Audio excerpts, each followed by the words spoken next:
Chapter 6. There's an evil which I've seen under the sun, and it's heavy upon men. A man to whom God gives riches, wealth, and honor, so that he wants nothing for his soul of all that he desires. Yet God gives him not power to eat thereof, but a stranger eats it. This is vanity, and it's an evil disease.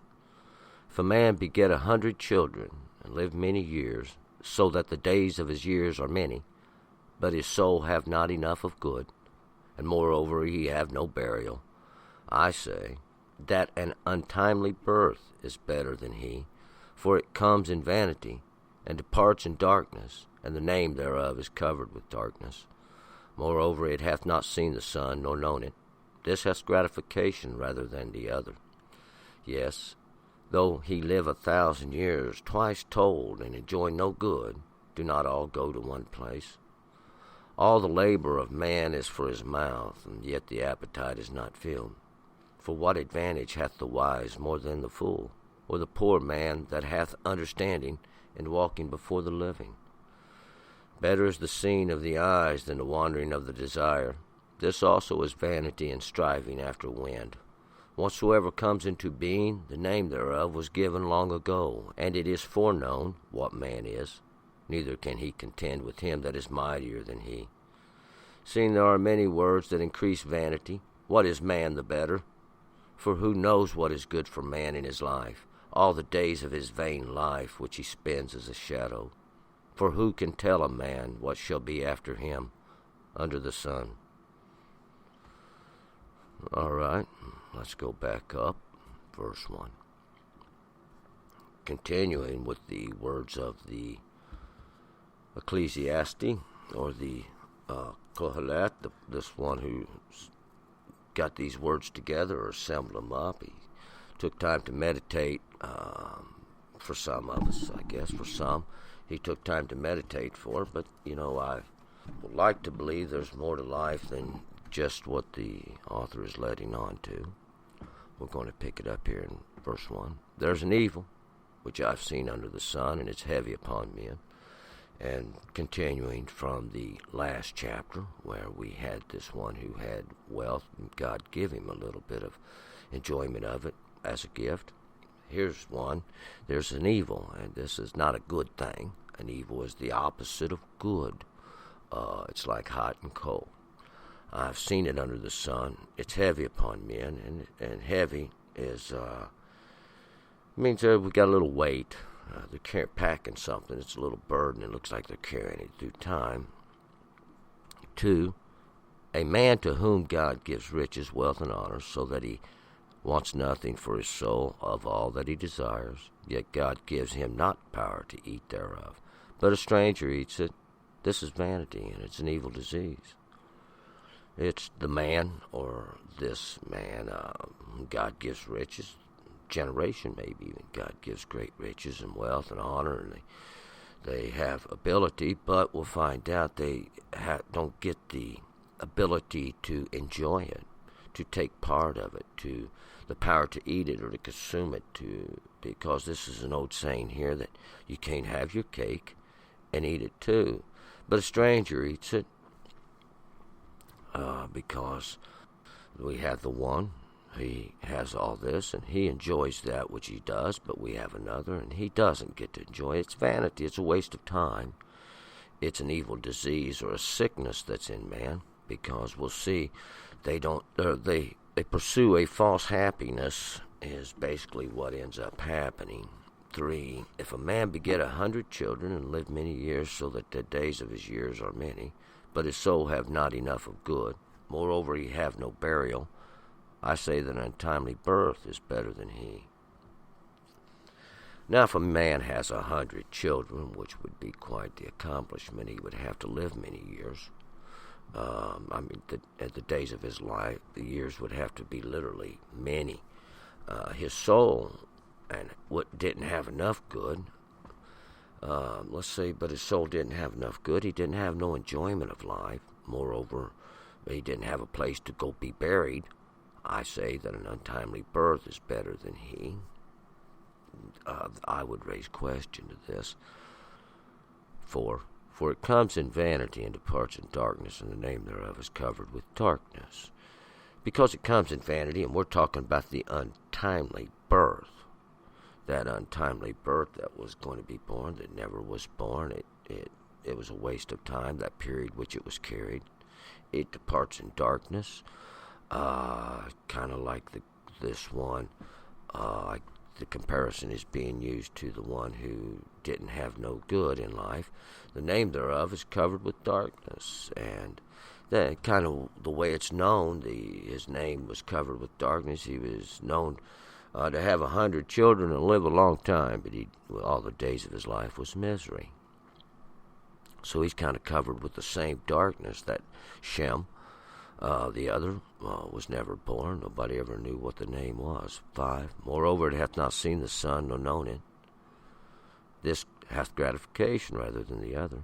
Moreover, it hasn't seen the sun. It didn't know to hope, nor known it. It didn't know what the sun was. Never understood what it would do and everything the sun is.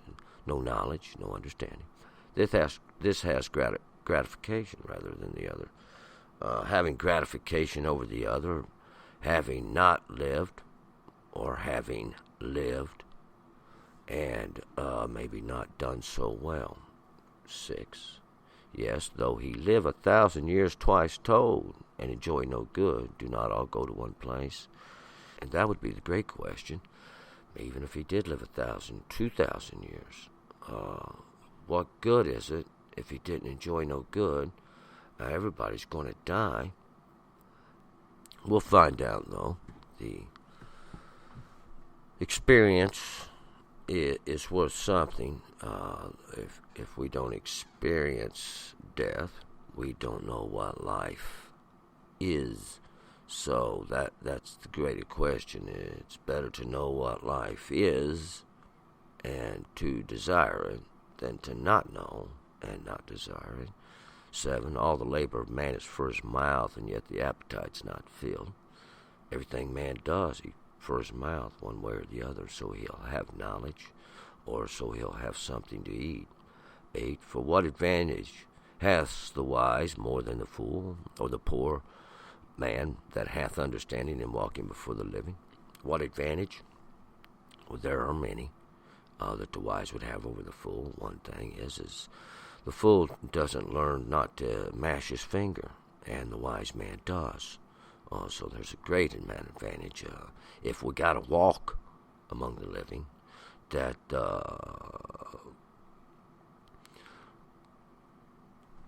a poor man that has understanding could benefit from. 9. Better is the seeing of the eyes than the wandering of the desire. This also is vanity and striving after wind. Better is the seeing of the eyes, or better is having it than wanting it. This also is vanity and striving. I mean, sometimes a dream can sustain you, that which you desire, and sometimes having it can sustain you. So both are about as good as the other. 10.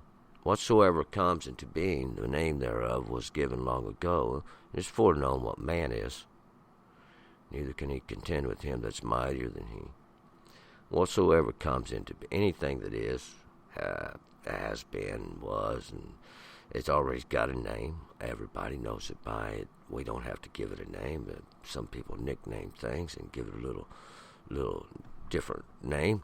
But anyway, it always usually comes back to its original name.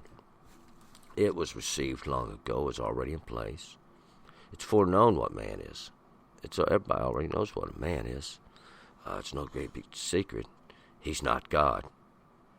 Neither can he contend with him that's mightier than he. And there ain't no sense that he should try to contend with the Lord. He's not going to be able to match up. 11. Seeing there are many words that increase vanity, what is man the better? Seeing there are many words that increase a waste of time, we could sit around and talk about it all day, but most likely it's not going to do any good. In other words, 12. For who knows what is good for man in his life? All the days of his vain life, which he spends as a shadow. For who can tell a man what shall be after him under the sun? Who knows what's good for a man? Depends on which man we're talking about in his life. He knows what's good for himself all the days of his vain life, which he spends as a shadow. Maybe somebody else thinks they know better, but we'll find out. That's not what history says. And all the days of his vain life, that's his wastes of his life, the way he wastes his life. It's just even all the understandings that he spends, because they are not inheritable.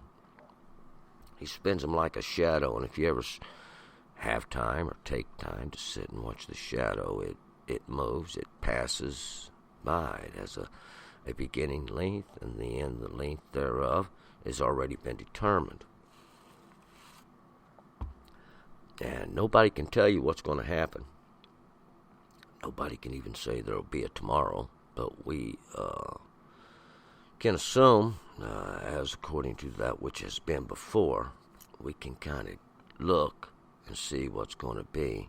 Everything that has been, it's going to happen again, because we don't seem to be learning from the past.